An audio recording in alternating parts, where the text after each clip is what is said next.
Restricting the sales of cigarettes by the stick would reduce the number of smokers in Indonesia. Agree or disagree? And why is this even a question? Last week today, my business communications lecturer asked us to do a video, and I've completely forgotten about it until today. It's now 10:35, her class starts in 2 hours, so wish me luck. So, does restricting the sales of cigarettes by the stick would reduce the number of smokers in Indonesia?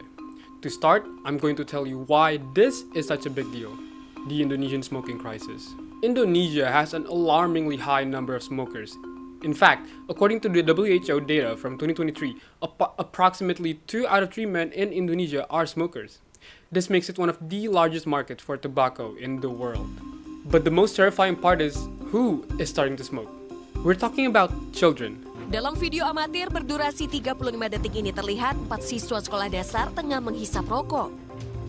Teman-teman jadi pengen ngerasain gimana rokoknya gimana, rasanya gimana. Jadi while other countries seeing smoking rates go down, Indonesia has been fighting a losing battle to protect their own children. According to Indonesia's Global Youth Tobacco Survey, the prevalence of smoking among students aged 13 to 15 is alarmingly high. The 2019 report showed that 19.2% of students in this age group were using tobacco products. Their favorite way of buying them? Kretek. Buy the stick. Where you can buy a single stick of cigarette for 2,000 rupiah instead of the whole pack, which costs 30,000. To fight this crisis, in 2024, the government has put up an important rule in place. The Government Regulation Number 28 of 2024, which bans the sale of single-stick cigarettes.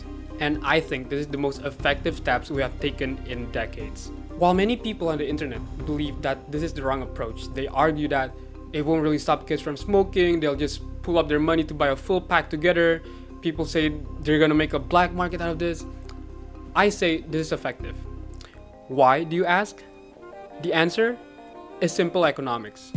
As you can see, for millions of Indonesians, disposable income is extremely limited. Buying a single cigarette for 2,000 rupiah is a much easier, thoughtless process. But being forced to buy a full pack for 30k, that's a completely different decision. That 30,000 rupiah is lunch for 2 days.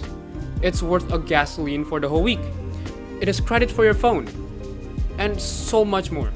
This ban alone doesn't only make cigarette inconvenient, it turns them into an important financial decision. It creates an economic paywall where most young people and low-income individuals simply can't afford to climb every day. But I think the economic argument is only half the story. I think there's a deeper reason why I fully support this ban. The deeper reason. To understand why this matters on a much deeper level, we need to talk about the brain.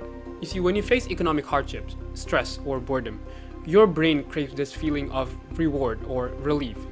That feeling is delivered by this chemical compound called dopamine. Dopamine is often called the motivation molecule. Your brain releases it when you achieve a goal, like finishing a project, or getting good grades, or after completing a workout. It's the feeling of accomplishment that pushes you to succeed again. Cigarettes hijack the system. It delivers powerful, artificial spikes of dopamine without any effort on the achievement. It tricks your brain into thinking or feeling rewarded for doing almost nothing. Why push yourself to achieve a difficult long-term goal when you can get a similar feeling chemically, for instance, for just 2,000 rupiah? You see, it slowly chips away at your natural drive and motivation. Here's what I mean by that. 1. A person feels stress or poverty. They then go smoke to get a cheap, instant feeling of relief. Then that money is now gone and can't be used for good, for food, saving, or even their children's education. And 4, what happens after that is the nicotine addiction and the reliance of artificial rewards reduces their motivation to pursue long-term goals that will help them escape poverty. It became this vicious cycle that drains financial resources and mental energy from those who really need it the most. I think it keeps the poor poorer and helping the rich get richer, if you know what I'm saying. So this ban might not feel as big as you think. It might be a small government rule.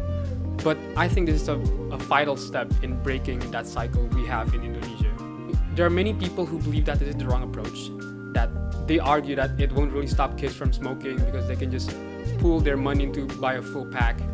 They say it'll create a new black market with people selling single sticks illegally on the side. And perhaps most importantly, they argue that this ban unfairly punishes the small warung owners who depend these sales to survive. Now, I do think these concerns are valid and they deserve to be heard, but I believe these type of arguments miss the deeper meaning, or like the bigger picture.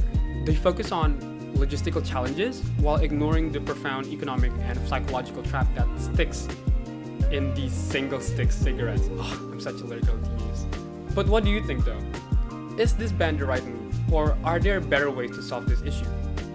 Let me know on your thoughts on the comments below, and if this video gives you a new perspective, please give a like, subscribe, and share it with someone who needs to hear this message. And if you don't like it, just press dislike and tell me how can I make this video better. Thank you for watching.